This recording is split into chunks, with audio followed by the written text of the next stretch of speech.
Soomaalidu waxay tiraahdaa calool fadhido cudurka ma horeeyo. Maanta waxaan kula wadaagayaa shan cunno ee ka caawin karto calooshaada fadhido inay dhaqaaqdo.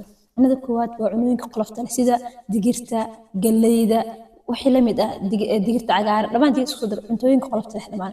Qodobka labaad waa khudaarta cagaaran sida koostada, babaayga iyo wixii la midka ah.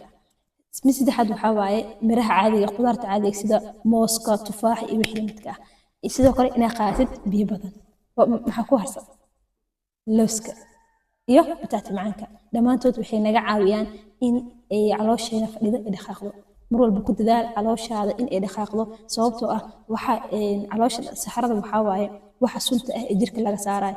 Mar walba waxaa la rabaa in la saaro oo wixii sun jirka dhan uu ka baxo. Haddii uu ku jiro uma wanaagsan. waxaan kugu soo dhaweynaynaa sheer xirfad oo ah hoyga barashada xirfadaha casriga sheer xirfad qaybta caafimaadka waxaan kugu diyaariyay